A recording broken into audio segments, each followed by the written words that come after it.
Hello guys, this is Zoologist AK and I'm here to talk about gel electrophorese, and in this video I will discuss about types of gel electrophorese and the principle of gel electrophorese, and then I will discuss the three most important gel electrophorese, that is agarose gel, PACE and SGS PACE, and the clear difference between all of these three. Hope you are going to clear all of your doubts related to this gel electrophorese. So stay tuned with me. So coming on the types of gel electrophoresis, first is our paper gel electrophoresis. Paper gel electrophoresis में क्या होता है, इसको हम clinically use करते हैं, means जैसे serum है हमारा या बॉडी फ्लूइड्स है, उससे हमें प्रोटीन को एक्सट्रैक्ट करना है, तब हम पेपर जेल इलेक्ट्रोफोर्सिस का यूज़ करते हैं. रीज़न इसका ये है कि इसका जो नॉन ट्रांसपेरेंट यहाँ पे हम मैट्रिक्स लेते हैं और वो मैट्रिक्स होता है हमारा सेलुलोज, ठीक है, और वो नॉन टॉक्सिक होता है, इसीलिए हम इसको यूज़ करते हैं. बट इसके डिसएडवांटेज ये हैं कि यहाँ पे हम सेलुलोज यूज़ करते हैं और सेलुलोज में हमें पता है कि वो बीटा ग्लूकोज से मिलकर बना है, तो वहाँ पे क्या होता है, बीटा 1,4 लिंकेज से बना है, तो वहाँ पे हाइड्रोक्सिल ग्रुप प्रेजेंट होता है. तो वो हाइड्रोक्सिल ग्रुप यहाँ पे बाइंड करने की कोशिश करता है हमारे प्रोटीन्स के साथ, जिसकी वजह से प्रोटीन्स की मूवमेंट यहाँ पे रिटार्ड हो जाती है, इसीलिए हम इसको कम यूज़ करते हैं. पर यहाँ पे जो मैट्रिक्स है वो यहाँ पे सेलुलोज लिया गया है और वो एडजॉर्प्शन प्रिंसिपल पे वर्क करता है कि जो भी प्रोटीन्स है वो उससे एडजॉर्ब हो जाएंगे और फिर हम जब इलेक्ट्रिक फील्ड प्रोवाइड करेंगे तो वो सेपरेट हो जाएंगे. तो ये हमारी पेपर जेल इलेक्ट्रोफोर्सेस होती है. इन तीनों के बारे में मैं क्लियरली डिस्कस करूंगी. Then our two dimension electrophoresis. Two dimension electrophoresis जो होती हैं उसमें दो हमारी जो इलेक्ट्रोफोर्सेस के टाइप्स हैं, या बोले तो दो प्रिंसिपल यहाँ पे क्या होते हैं, मिक्स होते हैं. फर्स्ट होता है IEF, that is isoelectric focusing and plus यहाँ पे दूसरी होती है SGS पेज. जो हमारी SGS पेज है उसमें क्या होता है, हमारा पॉलीएक्राइल अमाइड जेल यूज़ की जाती है और SGS का यूज़ करते हैं हम DNA के सेकेंडरी टर्सरी जो भी स्ट्रक्चर है उनको यहाँ पे क्लीव करके हम उसको प्राइमरी फ्रेगमेंट्स में कन्वर्ट करते हैं. और SGS हमारी एनायनिक डिटर्जेंट होती है, नेगेटिव चार्ज होता है इस पर. तो ये क्या करती है, ये प्रोटीन्स को नेगेटिव चार्ज प्रोवाइड करती है, जिसकी वजह से प्रोटीन मूव कर पाता है कैथोड की तरफ.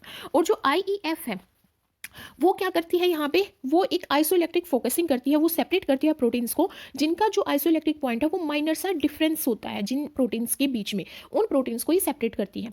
तो क्या होता है, जैसे कि हम जानते हैं कि SGS पेज में नेगेटिव चार्ज प्रोवाइड कर दिया जाता है SGS के थ्रू किसी भी जितने भी फ्रेगमेंट होते हैं प्रोटीन्स के, और SGS क्या करती है, हाइड्रोजन बॉन्ड, आयनिक बॉन्ड, और ये क्या करती है, हाइड्रोफोबिक बॉन्ड्स को ब्रेक डाउन करती है, जिसकी वजह से ये सिमिलर शेप और साइज एंड चार्ज सेम सा दे देती है सारे फ्रेगमेंट्स को, जिसकी वजह से हम उनको साइज के अकॉर्डिंग और चार्ज के अकॉर्डिंग सेपरेट नहीं कर सकते. जैसे कि हमें पता है कि जो जेल इलेक्ट्रोफोर्सेस होती है उसका बेसिक प्रिंसिपल यही होता है कि वो साइज के बेस पे और वो मोलिकुलर साइज और मोलिकुलर वेट कह सकते हैं हम यहाँ पे, और वो शेप के अकॉर्डिंग और वो चार्ज के अकॉर्डिंग सेपरेट करता है अपने मोलिक्यूल्स को. बट यहाँ पे SGS की वजह से जितने भी फ्रेगमेंट फॉर्म हो रहे हैं वो सिमिलर साइज और शेप के फॉर्म हो रहे हैं, इसीलिए SGS पेज का मेनली यूज़ किया जाता है यहाँ पे प्रोटीन या किसी भी मोलिक्यूल को मोलिकुलर वेट के अकॉर्डिंग सेपरेट करने के लिए यूज़ किया जाता है SGS पेज का. तो जब हम टू डायमेंशनल इलेक्ट्रोफोर्सेस का यूज़ करते हैं तो वहाँ पे पहले हम IEF यूज़ करते हैं, जिसके थ्रू हम थोड़ी सी डिफरेंस वाले उन अब प्रोटीन्स को सेपरेट करते हैं जिनका आइसो इलेक्ट्रिक पॉइंट जो है थोड़ा सा डिफर करता है. फिर उसके बाद हम SGS पेज का यूज़ करते हैं सेपरेट करने के लिए. फिर आगे है हमारी इम्यूनो इलेक्ट्रोफोर्सिस, जिसको रॉकेट इलेक्ट्रोफोर्सिस भी बोला जाता है. इसके बारे में मैं बात कर चुकी हूँ. ये कॉम्बिनेशन होती है इलेक्ट्रोफोरेसिस का एंड डबल इम्यूनो डिफ्यूजन का. ये मैंने अपनी प्रीवियस वीडियोस में इसके बारे में बात की, जिसका लिंक मैं डिस्क्रिप्शन बॉक्स में शेयर कर दूंगी. फिर है डिफरेंट जेल इलेक्ट्रोफोर्सिस. जो हमारी डिफरेंस जेल इलेक्ट्रोफोर्सिस है, इसमें क्या होता है, हमारा डिफरेंट जेल का यूज़ करते हैं. डिफरेंस जेल इलेक्ट्रोफोर्सिस में हम डिफरेंस जेल का यूज़ करते हैं. लाइक यहाँ पे डिफरेंस वर्ड इसलिए यूज़ किया गया है क्योंकि यहाँ पे हम डिफरेंट प्रोटीन सैंपल्स को भी यहाँ पे सेपरेट कर सकते हैं. फॉर एग्जांपल हमारे पास 3 प्रोटीन सैंपल हैं, तो उनको हम यहाँ पे सेपरेट कर सकते हैं उनके साइज और चार्ज के अकॉर्डिंग. पर यहाँ पे हम कैसे सेपरेट करेंगे, 3 प्रोटीन से हमारे पास 3 प्रोटीन को कैसे सेपरेट करेंगे, तो उनके साइज और उनके चार्ज के अकॉर्डिंग यहाँ पे हम फ्लोरोसेंट डाई लेंगे. फॉर एग्जाम्पल यहाँ पे CY3 5 और 2 का यूज़ किया जाता है. ये सैंपल मिक्स किए जाते हैं, लोड किए जाते हैं टू डायमेंशन इलेक्ट्रोफोर्सिस में, और उसके बाद जेल को स्कैन किया जाता है एक्साइटेशन वेवलेंथ पे, जिसकी वजह से जितना ज़्यादा डाई स्ट्रेन होगा उतनी ज़्यादा एक्साइटेशन होगी, जिसकी वजह से हम सैंपल्स को सेपरेटली देख पाते हैं. तो ये जो टेक्निक है डिफरेंस जेल इलेक्ट्रोफोर्सिस, ये चेंज देखने के लिए यूज़ की जाती है प्रोटीन एबंडेंस में. फॉर एग्जांपल मान लो एक सैंपल है हेल्दी पर्सन का और एक सैंपल है डिजीज वाले पर्सन का, तो जो पोस्ट ट्रांसलेशनल मॉडिफिकेशन हुई है यहाँ पे, या फिर कोई भी मॉडिफिकेशन हुई है जिसकी वजह से साइज या आइसो इलेक्ट्रिक पॉइंट प्रोटीन का चेंज हुआ है डिजीज पर्सन का, तो वो हम इजिली यहाँ पे देख सकते हैं. इसीलिए यहाँ पे जो प्रोटीन्स हैं डिफरेंट सैंपल टाइप से लिए जाते हैं, लाइक हेल्दी और डिजीज पर्सन से, वायरुलेंट पर्सन से, या नॉन जो वायरुलेंट से या नॉन वायरुलेंट से, और उनको सेम जेल में यहाँ पे रन करवाया जाता है और उनके मोलिकुलर साइज के अकॉर्डिंग उनको यहाँ पे लेबल्ड किया जाता है, और हम उनको फिर वेवलेंथ एक्साइटेशन वेवलेंथ के थ्रू हम उनको विजुअलाइज कर लेते हैं और सेपरेट कर लेते हैं। तो यहाँ पे हम जेल इलेक्ट्रोफोर्सेस को समझने से पहले उसके प्रिंसिपल को डिस्कस करते हैं। जैसे कि मैंने बात की कि जो हमारी इलेक्ट्रोफोर्सेस होती है वो साइज के बेस पे, चार्ज के बेस पे, मोलिकुलर वेट के बेस पे यहाँ पे सेपरेट करती है, शेप के बेस पे यहाँ पे सेपरेट करती है हमारे डिफरेंट मोलिक्यूल्स को। तो यहाँ पे जो सेपरेशन है वो समझते हैं कि किस प्रिंसिपल पे बेस्ड होता है। जो प्रिंसिपल है इलेक्ट्रोफोर्सेस का वो बेस्ड होता है कोलम्स फोर्स पे, और जो कोलम्स फोर्स होता है उसको हम कैसे निकालते हैं, हमें पता है कि जो भी हमारी इलेक्ट्रोफोर्सेस होती है उसमें हम यहाँ पे इलेक्ट्रिक फील्ड अप्लाई करते हैं। तो जब भी हम इलेक्ट्रिक फील्ड अप्लाइड करेंगे तो वो किसके इक्वल होगा, वो होगा हमारा coulombs force by Q, charge of particle. तो वो क्या होता है हमें पता है, चार्ज के अकॉर्डिंग मूव करते हैं, जितना कम चार्ज होता है उतना ही फास्ट मूव, जितना हाई चार्ज, मान लो चार्ज का क्या फंक्शन है यहाँ पे, चार्ज नेगेटिव भी हो सकता है और पॉजिटिव भी हो सकता है। अगर नेगेटिव है तो वो कैथोड की तरफ मूव करेगा और पॉजिटिव है तो वो एनोड की तरफ मूव करेगा। तो यहाँ पे चार्ज के बेस पे सेपरेट करते हैं। तो यहाँ पे जो हमारा कोलम्स फोर्स निकलेगा वो हमारा होता है E into Q. E is our electric field and Q is our charge of particles. तो जो हमारे यहाँ पे कोलम्स फोर्स है वो यहाँ पे जो मूविंग पार्टिकल्स है जिसके थ्रू अप्लाई किया गया है फोर्स, जब इलेक्ट्रोफोर्सेस में उसको सेपरेट किया जाता है उसको बोला जाता है यहाँ पे कोलम्स फोर्स। क्योंकि इलेक्ट्रिक फील्ड इनटू क्यू, जितना उस पर चार्ज था और जितना इलेक्ट्रिक फील्ड यहाँ पे अप्लाई किया, दोनों का प्रोडक्ट होता है हमारा कोलम्स फोर्स। फिर सेकंड आता है हमारा फ्रिक्शनल फोर्स। जब भी कोई भी हमारा जो पार्टिकल है वो मूव करता है तो उस पर एक फ्रिक्शनल फोर्स अप्लाई होता है जिसको यहाँ पे एफ डी से डिनोट किया गया है। हमें पता है कि जो फ्रिक्शनल फोर्स है वो किसके थ्रू इक्वल होगा, हमारा फोर्स जो अप्लाई किया जा रहा है यहाँ पे किसके थ्रू, उस पार्टिकल के थ्रू, और जितनी उसकी वेलोसिटी है मूवमेंट की। तो इस वजह से यहाँ पे हमारा इलेक्ट्रिक फील्ड के थ्रू जो फोर्स अप्लाई किया जाता है वो हमारा होता है इलेक्ट्रिक फील्ड इंटू क्यू जो कि चार्ज होता है, force due to friction is to F into V. अगर हमारा पार्टिकल मूव करेगा तो वो तभी मूव कर पाएगा जब हमारा force due to electric field and force due to friction दोनों इक्वल होंगे। अगर हमारा फ्रिक्शनल फोर्स ज़्यादा होगा तो पार्टिकल मूव नहीं कर पाएगा, और अगर हमारा इलेक्ट्रिक फील्ड हमारा कम होगा तब भी पार्टिकल मूव नहीं कर पाएगा। तो दोनों की मूवमेंट के लिए, पार्टिकल की मूवमेंट के लिए यहाँ पे हमारा इलेक्ट्रिक फील्ड का जो फोर्स है और जो हमारा फ्रिक्शनल फोर्स है दोनों इक्वल होने चाहिए।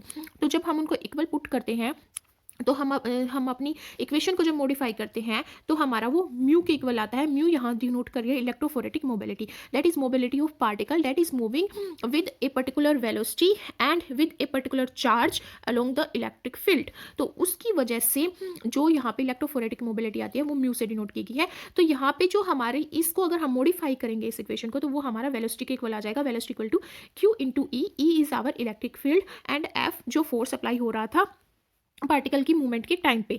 तो velocity of moving particle in electrophoresis is directly proportional to the product of Q. Q हमारा क्या है, जितना चार्ज होगा और जितना उसका अप्लाइड फील्ड, जो उसको इलेक्ट्रिक फील्ड अप्लाई किया जाएगा, दोनों का जो प्रोडक्ट है वो डायरेक्टली प्रोपोर्शनल है वेलोसिटी के। जितना ज़्यादा चार्ज, जितना ज़्यादा इलेक्ट्रिक फील्ड, उतनी ज़्यादा वेलोसिटी, और इन्वर्सली प्रोपोर्शनल है उस फ्रिक्शनल फोर्स के और उस फोर्स के जो पार्टिकल अप्लाई कर रहा है उस जेल मैट्रिक्स के अलोंग जब वो मूव करता है, क्योंकि जितना कम ये फोर्स होगा उतनी ज़्यादा उसकी वेलोसिटी होगी। तो ये बेसिक प्रिंसिपल होता है हमारा इलेक्ट्रोफोरेसिस का। तो जैसे कि मैंने बोला कि यहाँ पे हम 3 जो इंपॉर्टेंट जेल इलेक्ट्रोफोर्सेस की बात करेंगे, जिसमें हमारी एगारोस जेल है, हमारी पेज है एंड एसजीएस पेज है। तो हम पहले डिफरेंस अंडरस्टैंड करते हैं कि एगारोस जेल में और polyacrylamide gel electrophoresis that is PAGE में क्या डिफरेंस है। दोनों में बस डिफरेंस यहाँ पे जेल का है। यहाँ एगारोस जेल में एगारोस यूज़ की जाती है और पॉली एक्राइल अमाइड में यहाँ पे पॉली एक्राइल अमाइड यूज़ की जाती है जो पॉलीमराइजेशन के थ्रू की जाती है। अब जो एगारोज होती है उसमें कोई पॉलीमराइजेशन नहीं होती, ना ही उसमें कोई क्रॉस लिंकिंग होती, जिसकी वजह से उसका जो पोर साइज है वो बड़ा होता है। यहाँ पे जो पोर साइज है एगारोस जेल में वो उसकी कंसंट्रेशन पर डिपेंड करता है कि हम हाई कंसंट्रेशन ले रहे हैं या लो कंसंट्रेशन ले रहे हैं। तो ये जो एगारोस जेल है ये लार्ज साइज के फ्रेगमेंट्स को, लाइक डीएनए को, आरएनए को, जो लार्ज साइज के होते हैं उनको सेपरेट करने के लिए यूज़ की जाती है। पर जो पॉली एक्राइल अमाइड होती है उसकी रिजोल्विंग पावर ज़्यादा होती है। क्यों? क्योंकि इसमें क्रॉस लिंकिंग होती है। क्रॉस लिंकिंग होने की वजह से जो पोर का साइज है वो यहाँ पे स्मॉल हो जाता है, जिसकी वजह से ये बहुत ही स्मॉल फ्रेगमेंट्स को भी सेपरेट कर सकती है। तो यहाँ पे क्या होता है, एगारोस जेल तब सेट होती है जब वो कूल हो जाती है, और ये यहाँ पे सेट होती है क्रॉस लिंकिंग के थ्रू। और जो हमारी एगारोस जेल होती है उसको हम हॉरिजॉन्टली रन करवाते हैं। ये सेटअप दिखाया गया है, हमारी कास्टिंग ट्रे है जिसमें एगारोस जेल होगी और ये इलेक्ट्रिक फील्ड प्रोवाइड कर रही है। तो यहाँ पे हॉरिजॉन्टली रन करवाया जाएगा एगारोस जेल को। पॉलीएक्राइलामाइड में जो हमारी एक्राइलामाइड जेल्स होगी उसको हम यहाँ पे वर्टिकली रन करवाएंगे, और ये टीआरएनए, प्रोटीन्स और small fragment like 500 base pair long fragments को सेपरेट करने के लिए यूज़ की जाती है। और जो हमारे मेन यहाँ पे डिसएडवांटेज है एगारोस जेल की, वो ये होती है कि इसका नॉन यूनिफॉर्म पोर साइज होता है, क्योंकि इसकी कंसंट्रेशन पर डिपेंड करता है, कोई क्रॉस लिंकिंग नहीं हो रखी। बट पॉलीएक्राइलामाइड में ये डिसएडवांटेज ये है कि ये न्यूरोटॉक्सिन होती है, तो हमें बहुत केयरफुली इसको परफॉर्म करना होता है। दोनों में मेन बेसिकली यही डिफरेंस होता है। अगर मैं यहाँ पे एसडीएस स्पेस की बात करूँ तो एसडीएस स्पेस में यहाँ पे बस एसडीएस आ जाता है, और इसमें हम स्टेकिंग और यहाँ रिजोल्विंग जेल, 2 टाइप्स के जेल का यूज़ करते हैं।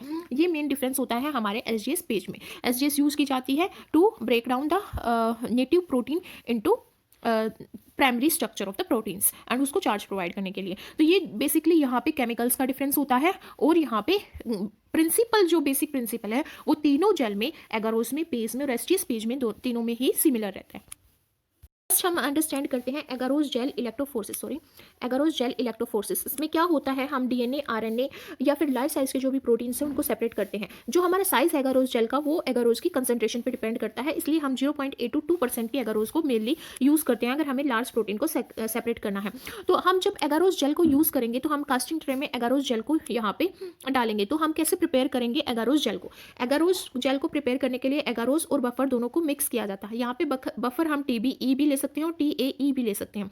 TBE stand for tris borate EDTA buffer, और TAE stand for tris acetate EDTA buffer. इन ये जो बफर होते हैं पीएच को मेंटेन करके रखते हैं, जिसकी वजह से क्या होता है, जो हमारे प्रोटीन्स हैं वो सेपरेट किए जाते हैं। फिर हम इस जो हमारा ये सॉल्यूशन बना है जिसको एगारोस और बफर को मिक्स करके उसको बॉईल किया जाता है 10 to 15 मिनट के लिए, ताकि जो डिसोल्यूशन है वो यूनिफॉर्म्ड हो जाए। फिर जो हमारी मोल्टन एगारोस जेल होती है उसमें से हम लेते हैं 1 माइक्रोग्राम पर ml और उसमें इथिडियम ब्रोमाइड डालते हैं। इथिडियम ब्रोमाइड जो होता है वो बेसिकली आरएनए और डीएनए के लिए यूज़ किया जाता है। ये एक चिलेटिंग एजेंट होता है। जितना ज़्यादा सिंगल स्टैंडर्ड होगा, फ्री बेस होंगे, उतना ज़्यादा ये बाइंड कर पाता है। अगर वो सुपर हेलिसिटी प्रेजेंट, उसमें पॉजिटिव सुपर कोइल प्रेजेंट है या डबल स्टैंडर्ड डीएनए प्रेजेंट है, तो हम उसको जो इथिडियम ब्रोमाइड डाई है वो कंबाइंड हो पाती है। इसीलिए इसी बेस पे हम जो अपने डीएनए आरएनए को सेपरेट कर पाते हैं। और फिर हम जो मोल्टन हमारी एगारोस होगी और इथिडियम ब्रोमाइड दोनों को मिक्स करके हम अपनी ट्रे में यहाँ पे पोर कर देते हैं, और जब वो उसको कूल होने के लिए रख देते हैं। जब हम पोर करते हैं तो वहाँ पे कॉम का यूज़ किया जाता है ताकि वेल्स क्रिएट किए जा सके। फिर बाद में जब वो सेट हो जाती है हमारी एगारोस जेल, तो हम कॉम को रिमूव कर देते हैं और एक इलेक्ट्रिक फील्ड अप्लाई करते हैं। तो हमारा जो यहाँ पे इलेक्ट्रिक फील्ड अप्लाई करते हैं तो जो हमारे पार्टिकल्स हैं वो चार्ज के बेस पे यहाँ पे मूव करेंगे और सेपरेट हो जाएंगे। पर उनको हम आइडेंटिफाई कैसे करेंगे? तो यहाँ पे हम एक यूज़ करते हैं 2 to 5 माइक्रोलीटर जो हमारी एगारोस है, और ब्रोमोफिनोल ब्लू का यूज़ करते हैं। ब्रोमोफिनोल ब्लू का काम ये होता है कि जब भी चार्ज पार्टिकल मूव करते हैं एक इलेक्ट्रिक फील्ड के अकॉर्डिंग, तो हमारी जो ब्रोमोफिनोल ब्लू होती है ये उस पर भी नेगेटिव चार्ज होता है, बहुत स्मॉल साइज़ की होती है। तो जब ये मूव करती है तो ये फास्टली मूव करती है प्रोटीन्स के कंपेरिजन में, जिसकी वजह से यहाँ पे कलर बैंड आ जाते हैं। तो इन बैंड्स को आने से पहले हम इलेक्ट्रिक फील्ड को रोक देते हैं और हम ये समझ लेते हैं कि भी हमारे जितने भी प्रोटीन्स हैं वो सेपरेट हो गए होंगे। तो इसीलिए ब्रोमोफिनोल ब्लू का यूज़ किया जाता है ताकि कलर बैंड हमारे पहले सेपरेट हो सके। फिर जो हमारे बैंड्स आएंगे उनको हम विजुलाइज करते हैं अल्ट्रावायलेट ट्रांस इल्यूमिनेटर के साथ। तो ये हमारा बेसिक होता है एगारोस जेल का। फिर आते हैं हम अपनी पेज पे। पेज हमारी क्या होती है? पॉलीएक्राइल अमाइड जेल इलेक्ट्रोफोर्सिस।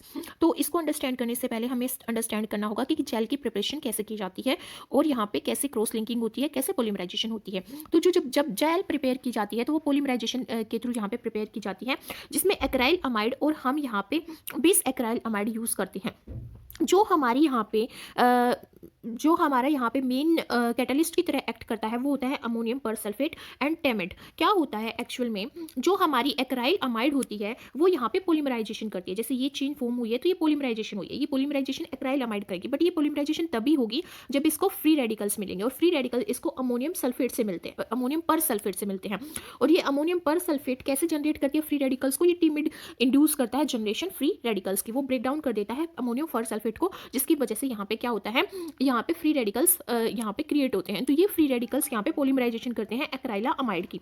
एक्राइल अमाइड की पॉलीमराइजेशन के बाद बहुत ज़्यादा जो हमारी लॉन्ग है वो चेन बन जाती है। फिर काम आता है इंटरलिंकिंग का। इंटरलिंक्ड फॉर्म करने का या क्रॉस लिंक्ड फॉर्म करने का। तो वो क्रॉस लिंकिंग का काम यहाँ पे होता है मिथाइलिन सॉरी हमारी जो बिस एक्राइल अमाइड है और एन एन मिथाइलिन बिस एक्राइल अमाइड जो हम यूज़ करते हैं वो यहाँ पे क्रॉस लिंकिंग का काम करती है, जिसकी वजह से यहाँ पे पोर साइज डिसाइड होता है। तो ये जनरल मैकेनिज्म होता है पॉलीमराइजेशन का पेज के टाइम पे। तो ये यहाँ पे शो किया गया है कि ये पॉलीमराइजेशन हो रही है और ये बीच में क्रॉस लिंकिंग करवाई जा रही है यहाँ पे बिस एक्राइलामाइड के through.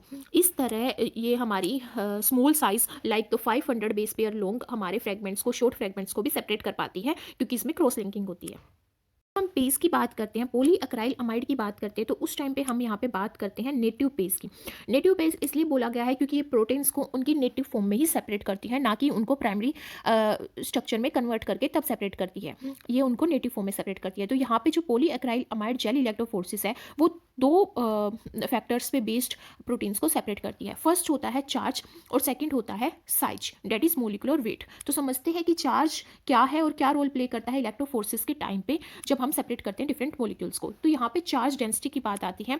Charge density means charge to mass ratio of proteins. तो क्या होता है, हमें पता होता है कि जो प्रोटीन्स है वो मोनोमर यूनिट से बने होते हैं और वो मोनोमर यूनिट होती है अमाइनो एसिड, जिसका स्ट्रक्चर ये होता है कार्बन होता है, कार्बोक्सिल ग्रुप से जुड़ा होता है, अमाइनो ग्रुप से जुड़ा होता है, हाइड्रोजन होती है, एक आर ग्रुप होता है। आर ग्रुप कुछ भी हो सकता है, एलिफेटिक भी हो सकता है हमारा, और डिफरेंट टाइप्स की चेन हो सकती है यहाँ पे। तो क्या होता है, जो हमारा कुछ अमाइनो एसिड होते हैं जो पॉजिटिव चार्ज होते हैं, कुछ होते हैं नेगेटिव चार्ज होते हैं, कुछ होते हैं न्यूट्रल होते हैं। तो यहाँ पे पीएच यूज़ करते हैं, पीएच बफर यूज़ करते हैं हम, जिसकी वजह से एक पर्टिकुलर चार्ज प्रोवाइड किया जाता है प्रोटीन मोलिक्यूल्स को टू सेपरेट दैम। तो हमें यहाँ पे टू प्रोटीन्स है, मान लो एक का चार्ज डेंसिटी हायर है और एक की चार्ज डेंसिटी लोअर है। तो जिसकी चार्ज डेंसिटी हायर होगी वो रैपिडली मूव करेगा और जिसकी चार्ज डेंसिटी कम होगी वो स्लो माइग्रेशन करेगा। तो यहाँ पे पीएच का क्या फर्क पड़ता है, हमें पता होता है एक आइसोइलेक्ट्रिक पॉइंट होता है जिस पे हमारे जो प्रोटीन्स है वो मूवमेंट नहीं करते इलेक्ट्रिक फील्ड के अंदर। अगर इस आइसोइलेक्ट्रिक पॉइंट से कम हमारा पीएच हम प्रोवाइड कर रहे हैं तो उसमें वो प्रोटोनेटेड होता है, हमारा यहाँ पे एक हाइड्रोजन ग्रुप बाइंड हो जाता है, NH3 पॉजिटिव बन जाता है, जिसकी वजह से हमारा अमाइनो एसिड प्रोटोनेटेड हो जाता है, तो उस पर पॉजिटिव चार्ज आ जाता है ओवरऑल। अगर हमारे यहाँ पे आइसोइलेक्ट्रिक पॉइंट से ज़्यादा है हमारा पीएच तो उस टाइम पे यहाँ पे डीप्रोटोनेशन होती है और यहाँ पे कार्बोक्सिलिक ग्रुप नेगेटिव चार्ज हो जाता है, जिसकी वजह से अमाइनो एसिड पे ओवरऑल नेगेटिव चार्ज आ जाता है, तो वो कैथोड की तरफ मूव करता है। इसीलिए यहाँ पे जो हम पीएच बफर का यूज़ करते हैं वो चार्ज प्रोवाइड करने के लिए यूज़ करते हैं। फिर आता है साइज एंड शेप। अगर साइज एंड शेप की बात की जाए तो साइज होता है number of amino acid in A protein, मतलब कितने अमाइनो एसिड है, ओलिगोमर है या कितने नंबर ऑफ अमाइनो एसिड जुड़ के एक प्रोटीन को बना रहे हैं। शेप की बात करें तो primary structure, secondary structure, tertiary, globular structure. तो जो ग्लोबुलर होते हैं वो कॉम्पैक्ट स्ट्रक्चर होता है, तो वो क्या करता है, मूव कर पाता है ईजिली। बट जो हमारा प्राइमरी स्ट्रक्चर होता है वो ईजिली मूव नहीं कर पाता, उसकी जो रिटार्डेशन है वो ज़्यादा होती है मूवमेंट के टाइम पे, मतलब वो स्लो मूव कर पाता है। तो एप्लीकेशन क्या होती है यहाँ पे नेटिव जेल इलेक्ट्रोफोर्सिस की, ये बायोलॉजिकल एक्टिविटी को जानने के लिए यूज़ की जाती है प्रोटीन्स की। फॉर एग्जांपल हम एंजाइम्स को उनकी सेपरेशन करना चाहते हैं एंजाइम्स की और डिटेक्शन करना चाहते हैं, उस टाइम पे हम नेटिव पेज का यूज़ करेंगे। पर इसकी डिसएडवांटेज ये होती है कि मोलिकुलर वेट को फाइंड नहीं कर सकती प्रोटीन्स की। तो मोलिकुलर वेट को अगर हमें फाइंड करना है तो हम यहाँ पे SGS पेज का यूज़ करेंगे। तो पेज को समझते हैं कि कैसे एक्चुअल में पेज परफॉर्म की जाती है। रिक्वायरमेंट क्या होती है, यहाँ पे एक्राइलामाइड सॉल्यूशन चाहिए, आइसोप्रोपेनॉल या डिस्टिल H2O चाहिए, gel loading buffer, running buffer, staining destaining solution, protein sample और मोलिकुलर वेट मार्कर्स। क्योंकि मोलिकुलर वेट मार्कर्स से के मार्कर्स इसलिए चाहिए क्योंकि हम मोलिकुलर वेट के अकॉर्डिंग सेपरेट कर रहे हैं अपने प्रोटीन्स को, जो नेटिव पेज में नहीं होता है। तो हम यहाँ पे देखते हैं, हम जब सैंपल प्रिपेयर करते हैं, सैंपल हमारा क्या होता है, सैंपल वो प्रोटीन होता है हमारा जिसको हमें सेपरेट करना है। उस सैंपल में हम यहाँ पे SGS और यूरिया ऐड करते हैं। SGS हमारा एनाइनिक डिटर्जेंट होता है जो सेकेंडरी और टर्शरी जो भी हमारा स्ट्रक्चर होगा उसको ब्रेक डाउन कर देगा। क्यों? क्योंकि जो SGS होता है वो हाइड्रोजन बॉन्ड को भी क्लीव करता है, आयनिक बॉन्ड को भी क्लीव करता है और हाइड्रोफोबिक बॉन्ड को भी वो क्लीव करता है। ठीक है, तो जो हमारा SGS है वो नेगेटिव चार्ज होता है, तो वो प्रोटीन्स पे भी नेगेटिव चार्ज यहाँ पे दे देता है, जिसकी वजह से प्रोटीन मूव करते हैं कैथोड की तरफ। तो फिर क्या होता है, यहाँ पे हम सैंपल प्रिपेयर कर लेते हैं। और यूरिया का काम क्या होता है, यूरिया यहाँ पे न्यूक्लिक एसिड के लिए यूज़ किया जाता है। यूरिया हाइड्रोजन बॉन्ड को तोड़ देता है, जैसे कि हमें पता है हमारे न्यूक्लिक एसिड या तो RNA होगा या DNA होगा, तो उसमें क्या होगा, थाइमिन जो है वो यहाँ पे एडेनिन से बाइंड होगा या फिर एडेनिन यूरेसिल से बाइंड होगा RNA के केस में, और जो साइटोसिन है वो यहाँ पे गुआनिन से बाइंड होगा। तो यहाँ पे 2 हाइड्रोजन बॉन्ड होते हैं, यहाँ पे 3 हाइड्रोजन बॉन्ड होते हैं। तो ये हाइड्रोजन बॉन्ड को ब्रेक डाउन करता है यूरिया। फिर हम इस सैंपल को, जो हमारा प्रोटीन है SGS या फिर यूरिया हम ऐड करेंगे, तो उसको हीट करते हैं 60 डिग्री सेल्सियस पे, ताकि हम अपने सेपरेटिंग मोलिक्यूल्स को डीनेचर कर सकें। फिर उसमें डाई ऐड की जाती है ताकि हम उसको बाद में आइडेंटिफाई कर सकें। फिर यहाँ पे हम जेल प्रिपेयर करेंगे। तो यहाँ पे जेल कैसे प्रिपेयर की जाती है, यहाँ पे जेल के लिए कंपोनेंट होते हैं एक्राइलामाइड, बिस एक्राइलामाइड एक्राइलामाइड, एसजीएस और यूरिया ऑप्शनल होते हैं, जरूरी नहीं है कि हम इनको मिक्स ही करें। बफर यूज़ किया जाता है जिसकी वजह से पीएच यहाँ पे एडजस्ट किया जाता है। वही पीएच हम यहाँ पे क्यों ऐड करते हैं, डीप्रोटोनेटेड और प्रोटोनेटेड स्टेट बनाने के लिए हम अपने अमाइनो एसिड्स की, ताकि हम उनको ईजिली सेपरेट कर सकें। तो जो हमारा एक्राइल अमाइड होता है और बिस एक्राइल अमाइड होता है, उसकी कंसंट्रेशन वेरी करती है कि कौन सा सैंपल हम सेपरेट कर रहे हैं, बट फिर भी उनकी कंसंट्रेशन 1:35 के रेशियो में होती है। और जो एक्राइल अमाइड की कंसंट्रेशन यहाँ पे यूज़ की जाती है, जो एक्राइल अमाइड यहाँ पे पोलीमराइजेशन करती है, उसको हम 1 to 25% की जो कंसंट्रेशन है उसमें ले सकते हैं। ये वही वेरी करती है डिपेंडिंग ऑन द मोलिक्यूल्स जिसको हम सेपरेट कर रहे हैं। अगर हाई कंसंट्रेशन है तो वो स्मॉल प्रोटीन्स को भी रिजोल्व कर लेगी, सेपरेट कर लेगी। अगर लो कंसंट्रेशन तो वो हाई मोलिकुलर वेट के प्रोटीन्स को ही सेपरेट कर पाएगी। फिर देखते हैं इलेक्ट्रोफोर्सिस यहाँ पे कैसे परफॉर्म की जाती है पेज के टाइम पे। तो यहाँ पे क्या होता है, हमने यहाँ पे जेल को डाल दिया, उसको सेट कर लिया, वर्टिकली डाला है। फिर उसके बाद हम यहाँ पे बफर यूज़ करते हैं, कैथोड और एनोड बफर। तो कैथोड और एनोड बफर सेम भी हो सकते हैं, डिफरेंट भी हो सकते हैं। फिर सैंपल लोड करते हैं और वोल्टेज अप्लाई करते हैं, जिसकी वजह से डिफरेंट बैंड्स आ जाते हैं। तो उन बैंड्स का जो डिटेक्शन है वो कैसे किया जाता है, अगर यहाँ पे प्रोटीन्स को सेपरेट करें तो कॉस्मी ब्रिलियंट ब्लू का यूज़ करते हैं। ये हमारी क्या होती है, नॉन पोलर डाई होती है, पर इसको बाइंड होने के लिए एसिडिक मीडियम की जरूरत होती है, इसलिए एक एसिटिक एसिड का यूज़ करते हैं जो स्टैक कर देता है हमारे प्रोटीन्स को मैट्रिक्स से। फिर हमारी ब्रिलियंट ब्लू जो है वो स्टेन कर देती है हमारे डिफरेंट बैंड्स को ब्लू फॉर्म में। फिर हम उसको विजुलाइज कर सकते हैं, या फिर ऑटो रेडियोग्राफी के थ्रू हम विजुलाइज कर सकते हैं, या फिर हम वेस्टर्न ब्लॉट के थ्रू यहाँ पे फर्दर उसको प्रोसेस करेंगे अपने सेपरेटिंग बैंड्स को, जो कि हमारे प्रोटीन बैंड्स आए हैं। फिर अगर न्यूक्लिक एसिड को हमें यहाँ पे सेपरेट करना है और हमें आइडेंटिफाई करना है डिफरेंट बैंड्स को, तो इथिडियम ब्रोमाइड का यूज़ करते हैं जो चिलेटिंग एजेंट है, या फिर सिल्वर स्टेन का यूज़ करते हैं। अगर मोलिकुलर वेट के अकॉर्डिंग सेपरेट करना है तो हमें क्या करना होता है, ये हमें एक सैंपल यूज़ करना होता है जिसमें हम उसी टाइम पे लोड करते हैं जिस टाइम पे हम उस सैंपल को लोड करते हैं जिसको हमें आइडेंटिफाई करना है। बट ये सैंपल क्या होता है, इसमें हमें पता होता है कि जो प्रोटीन्स प्रेजेंट है उनका मोलिकुलर वेट क्या है। For example 10 kilo Dalton, 120 kilo Dalton, ये जो डाल्टन है ये होता है 1/12 जो मास होता है, मास ऑफ कार्बन के इक्वल। तो उसके अकॉर्डिंग हम यहाँ पे आइडेंटिफाई करते हैं, क्योंकि जो हमारे फाइनल बैंड आते हैं यहाँ पे हमारे वो मोलिकुलर मार्कर होते हैं जिनका हमें मोलिकुलर वेट पता होता है, और इनके अगेंस्ट जो हमारे बैंड आते हैं उसको हम यहाँ पे रिजोल्व करके और बोले तो डिटेक्ट करके हम ये पता लगा देते हैं कि ये और ये दोनों सेम मोलिकुलर साइज के हैं और मोलिकुलर वेट के हैं। बट यहाँ पे वही है, डिसएडवांटेज क्या होती है हमारी पेज की, वो होती है कि एक्राइलामाइड यूज़ करते हैं जो कि न्यूरोटॉक्सिक होती है, इसलिए ग्लव्स वगैरह पहनने पड़ते हैं और बहुत केयरफुली इसको परफॉर्म करना पड़ता है।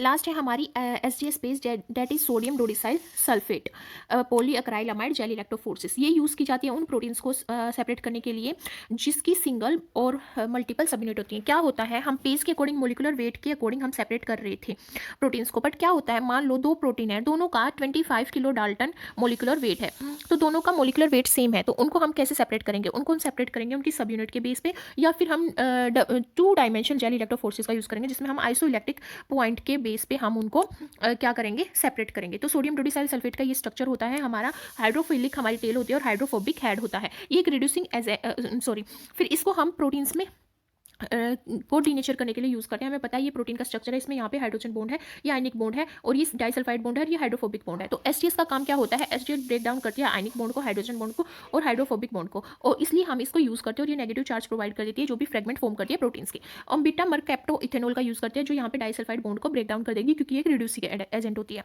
इसकी वजह से हमारे जितने भी प्रोटीन फ्रेगमेंट्स हैं वो यहाँ पे प्राइमरी स्ट्रक्चर में आ जाएंगे और उन पे नेगेटिव चार्ज आ जाएगा। तो क्या होता है, इसकी डिसएडवांटेज ये है कि ये जितने भी प्रोटीन्स होते हैं उनको सेम साइज दे देती है और सेम चार्ज दे देती है, तो उनको हम सेपरेट यहाँ पे एक ही तरीके से कर सकते हैं। वो तरीका होता है यहाँ पे मोलिकुलर वेट का। तो जो भी हमारा हाई मोलिकुलर वेट होगा तो वो स्लो माइग्रेशन करेगा, अगर लो मोलिकुलर वेट है तो वो फास्ट माइग्रेट करेगा। तो इस बेस पे हम अपने प्रोटीन्स को सेपरेट कर पाते हैं। फिर आता है हमारा यहाँ पे सेटअप की बात की, हम कैसे सेटअप करते हैं और कैसे कैसे केमिकल यूज़ करते हैं। तो हम एसजीएस पेज में 2 जेल का यूज़ करते हैं, स्टैकिंग जेल और सेपरेटिंग जेल्स। दोनों में डिफरेंस बस इतना होता है कि दोनों का पीएच डिफरेंट होता है, बाकी उनके कंपोनेंट सेम होते हैं। इसमें भी ट्रिस यूज़ कर रहे हैं, ट्रिस हमारा बफर होता है, एचसीएल हम पीएच मेंटेन करने के लिए यूज़ कर रहे हैं, तो दोनों में ट्रिस एचसीएल ही होता है, बस यहाँ पे डिफरेंट है। 6.8 पीएच होता है स्टैकिंग जेल का, और सेपरेटिंग जेल 8.8 पीएच का होता है, उसका भी यहाँ पे रीजन होता है। और स्टैकिंग जेल का मेन फंक्शन यहाँ पे ये है कि जितने भी प्रोटीन फ्रेगमेंट्स हैं वो सेपरेटिंग जेल में एक ही टाइम पे आए, अलग अलग टाइम पे ना आए, तो ये बेसिक फंक्शन होता है स्टैकिंग जेल का। तो पीएच डिफरेंस करने का क्या मतलब है, हम यहाँ पे ग्लाइसिन यूज़ करते हैं, तो जो ग्लाइसिन होता है उसका आइसोइलेक्ट्रिक पॉइंट होता है 5.97, तो इससे कम अगर पीएच है तो ये जो हमारा क्या हो जाएगा, प्रोटोनेटेड हो जाएगा, और ये मूव कम करेगा। थोड़ा बहुत मूव कर पाएगा। बट अगर ये इससे ज़्यादा पीएच यूज़ करते हैं, मान लो 8.8 सेपरेटिंग जेल में यूज़ करते हैं, तो जो हमारा ग्लाइसिन है वो क्या हो जाएगा, यहाँ पे नेगेटिवली चार्ज हो जाएगा, डीप्रोटोनेटेड हो जाएगा, इसलिए वो कैथोड की तरफ मूव कर पाएगा, तो यहाँ से यहाँ मूव कर पाएगा। इसीलिए हम यहाँ पे डिफरेंट जो पीएच का यूज़ कर रहे हैं ताकि हम प्रोटीन्स को और हम सेपरेट कर सकें उनके चार्ज के बेस पे। फिर देखते हैं कि सैंपल प्रिपरेशन कैसे होती है। जो हमारा सैंपल है, जो भी प्रोटीन हमें सेपरेट करना है, उसको एसटीएस में मिक्स करते हैं, बीटामर कैप्टोइथेनॉल डालते हैं, ब्रोमोफिनोल ब्लू डालते हैं और ग्लिसरॉल डालते हैं। ब्रोमोफिनोल ब्लू का मैं बता चुकी हूँ कि ब्रोमोफिनोल ब्लू एक डाई होती है जिसका साइज बहुत ही स्मॉल होता है, नेगेटिव चार्ज होती है, तो वो इतनी ज़्यादा फास्ट मूव करती है कि हम उसके कलर बैंड को आइडेंटिफाई करते हैं। उन कलर बैंड को कैथोड तक पहुँचने से पहले ही हम स्टॉप कर देते हैं इलेक्ट्रिक फील्ड को, और ये हम एनालाइज कर लेते हैं कि हमारे बैंड्स फॉर्म हो गए हैं। तो फिर यहाँ पे आता है कि हमारे स्टैकिंग और सेपरेटिंग जेल, स्टैकिंग और सेपरेटिंग जेल के जो कंपोनेंट है वो सेम ही होते हैं, बस पीएच का डिफरेंस होता है। दोनों में एक्राइलामाइड होगी, बिसएक्राइलामाइड होगी, अमोनियम पर सल्फेट होगी और टैमेड होगा। फिर आती है हमारी बात यहाँ पे, हम यहाँ पे यूज़ करते हैं क्लोराइड आयन, ग्लाइसिन। ग्लाइसिन का मैंने बता दिया, क्लोराइड आयन हमारे नेगेटिव चार्ज है तो वो कैथोड की तरफ मूव करेंगे, पॉजिटिव चार्ज की तरफ मूव करेंगे। यहाँ पे क्या होता है, जब हम यहाँ पे पीएच हमारा स्टैकिंग जेल का होता है 6.8, तो यहाँ पे हमारा क्या रहेगा, kind of deep protonated state में रहेगा हमारा ग्लाइसिन, और थोड़ा बहुत वो मूव कर पाएगा, थोड़ा बहुत वो मूव करेगा। फिर हमारा क्लोरीन यहाँ पे नेगेटिव चार्ज है तो वो फास्टली मूव करेगा, और जो प्रोटीन्स होते हैं वो नेगेटिव चार्ज है बट यहाँ पे पीएच 6.8 है तो वो भी बहुत स्लोली मूव करेंगे। तो यहाँ पे ग्लाइसिन सबसे लास्ट में रहेगा, क्लोरीन सबसे आगे रहेगा और प्रोटीन बीच में रहेगा। बट जैसे ही वो यहाँ पे सेपरेटिंग जेल में एंटर करते हैं, जहाँ पे पीएच हमारा 8.8 होता है, वहाँ पे क्या होता है कि जो हमारा ग्लाइसिन है वो उस पर क्या आ जाएगा, नेगेटिव चार्ज आ जाएगा, कार्बोक्सिलिक ग्रुप अपना हाइड्रोजन ग्रुप को छोड़ देगा, जिसकी वजह से वो डीप्रोटीनेटेड हो जाएगा, नेगेटिव चार्ज आ जाएगा। नेगेटिव चार्ज आने की वजह से वो फास्ट मूव करेगा। तो सबसे पहले हमारी ब्रोमोफिनोल ब्लू आएगी, जिसको हम as a coloured band detect करते हैं और अपने इलेक्ट्रिक फील्ड को रोक देते हैं। फिर हमारी यहाँ पे क्लोराइड आएगी, फिर ग्लाइसिन आएगी जो कि यहाँ पे नेगेटिव चार्ज हो चुका है। फिर प्रोटीन यहाँ पे मोलिकुलर साइज के अकॉर्डिंग आएंगे, और मोलिकुलर साइज को आइडेंटिफाई करने के लिए यहाँ पे मोलिकुलर मार्कर का यूज किया जाता है। ये जो मोलिकुलर मार्कर्स होते हैं ये वो प्रोटीन्स को कंसिस्ट करते हैं जिनका मोलिकुलर वेट हमें नोन होता है, like 7 kilo Dalton, 120 kilo Dalton, 86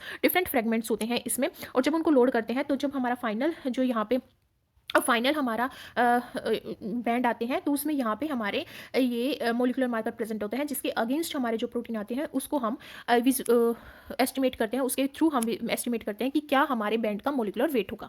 फिर इसको विजुलाइज कैसे करते हैं और एनालाइज कैसे करते हैं, वेस्टर्न ब्लॉट के थ्रू हम एनालाइज करते हैं क्योंकि प्रोटीन्स हैं, या फिर कॉस्मिक ब्लू के थ्रू यूज़ करते हैं। कॉस्मिक ब्लू हमारी क्या होती है, नॉन पोलर होती है, इसको एसिड की जरूरत होती है क्योंकि वो फिक्स कर देती है हमारे प्रोटीन्स को मैट्रिक्स से, जिसके बाद फिर कॉस्मिक ब्लू उन प्रोटीन फ्रेगमेंट्स को ब्लू कलर में स्टेन कर देती है और हम उसको ईजिली विजुलाइज कर पाते हैं। So this was all about the gel electrophoresis. Hope you clear all your points, and please like, share, comment and subscribe. If you really like it, then please thumbs up. Thank you so much for watching my videos.